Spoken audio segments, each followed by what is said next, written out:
Oh, hello. Sorry, I didn't see you there. I'm Al from Fandom Correspondents, also known as Red Lanyard, and I am here talking to you, return to YouTube, because it's October, at least at the time of this recording. And October means my favorite part of the year, and one of the favorite parts of the year for Fandom Correspondents is Horrorfest. We're back for Horrorfest 2021, and that means we're doing horror podcasts, horror articles, horror YouTube videos. You're going to be hearing the word horror so much you think I either have a foul mouth or it doesn't sound like a real word anymore. So, as part of that, we've already kicked it off. My compadre at Fandom Correspondence, Josh Weissage, has joined me for an episode of Fandom Talk for Horrorfest 2021. That's on our website, it's on their Spotify channel. And we covered The Exorcist. Great podcast we did to start off the Horrorfest 2021 season. Please go check that out. But today, I wanted to do something a little bit special. Today, I wanted to go over some things that can kind of jumpstart your Halloween season. Now, here at Fandom Correspondence, we love fandoms of all kinds, fandoms from all kinds of origins and ideologies. But one of the things that are at the foundation of what we love and what we do is comic books. So today I'm going to be telling you about just 3 quick comic books I found that are horror comic books. Horror comics are great. They're a passion project of mine. I love them so much, and I want to tell you about just a few to kind of jumpstart your spooky season. So let's get into it. Okay, so first, I promise you for the other 2 of these books, I have physical copies to like show and be little showgirl for. But I don't have one of this one because it is online only. It's a Comixology special. So that's why I don't have a nice physical copy of it here. But I'll put in a graphic of it, of the graphic. It's the Double Walker! Woo! The Double Walker is a great comic. Again, it's a Comixology exclusive.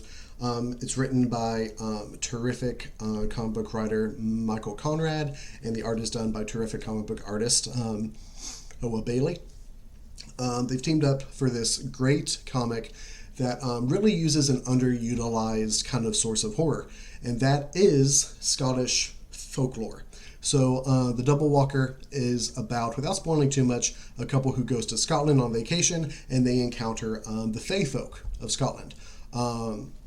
I don't know why, but there just aren't enough horror projects that focus on the Fae folk, the fairies of Scottish folklore.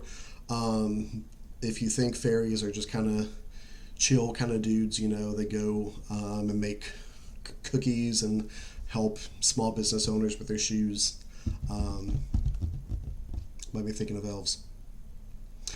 Scottish fairies and folklore are terrifying for a lot of reasons. I don't want to get into any specifics again because it's a great book you should check out. Again, it's a Comixology exclusive. Right now, at the time of this recording, it is on sale on Comixology for only 99 cents.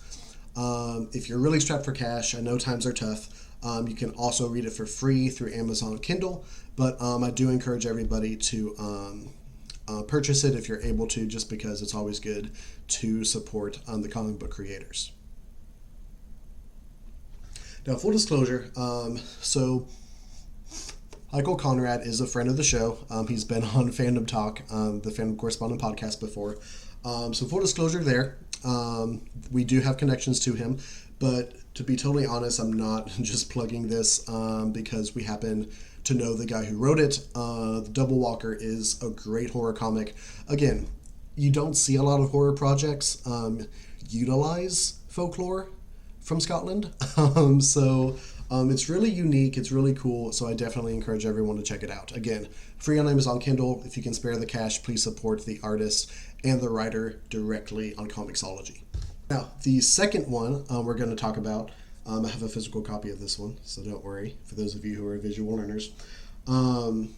You've probably heard of this one if you're keeping up with comic books at all. It's the indie book to get right now. It is Something is Killing the Children. Written by James Tynion IV. Art primarily done by Werther Deladera. Hopefully I said that right. He's an Italian artist.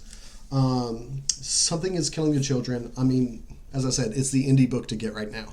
I encourage people to search for the graphic novel just because good luck trying to find the single issues at this point.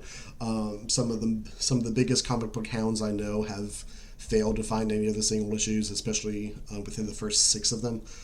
So good luck with that if you want to do it. But I do encourage people to get the graphic novel. The graphic novel collects issues 1 through 5, and then volume 2 and 3 are also out and available right now. Volume 4, I think, is due out by the end of the year. I don't want to talk too much about what's going on in Something Is Killing the Children because it's an adventure and a ride to enjoy yourself.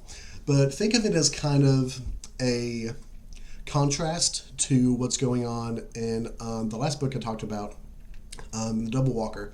Whereas Double Walker is focused more on folklore, is focused more on, countryside, spooky adventures. This one is much more in the realm of urban horror.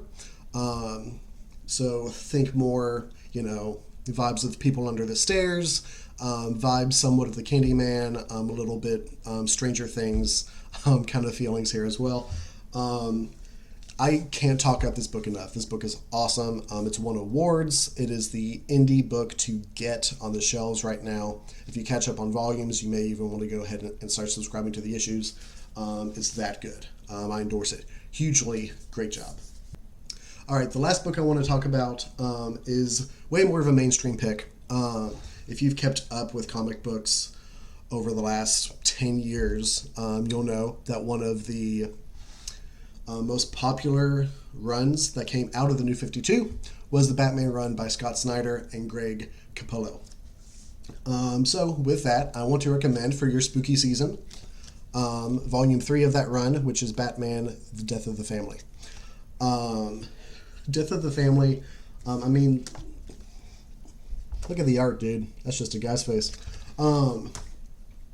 Death of the Family is a really enjoyable comic, has a lot of horror vibes, a lot of horror inspirations. It follows the deeds of the Joker.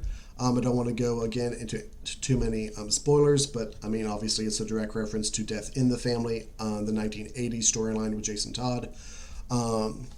Terrific comic, super fun. If you like horror-inspired superhero shenanigans, if you were a fan of the film Brightburn, if you're into that kind of thing, definitely taps into more psychological horror, more horror vibes based on serial killers. There's definitely some Silence of the Lamb kind of vibes, Red Dragon vibes coming out of this one.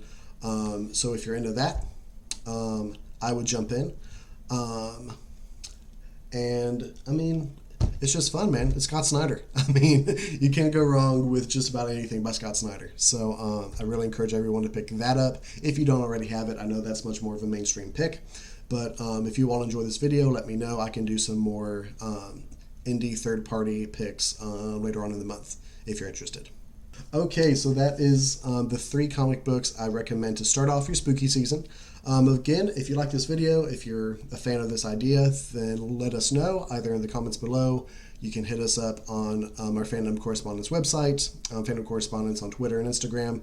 Hit us up and let us know if you liked it. I can do more. I can focus more on indie stuff. I can focus more on mainstream stuff. Just let me know. Thank you so much for watching and hanging out with us. Thank you so much for enjoying spooky season with me. And again, always support your comic book creators, for sure, especially the indie titles. Indie titles are the heart and soul of the comic book industry. I'm trying to support even more of them now. And remember, fandom is for everyone, including horror fans. This is our season, baby. So enjoy it. Absorb as much stuff as you can. Stay safe out there, and as always, thank you for watching.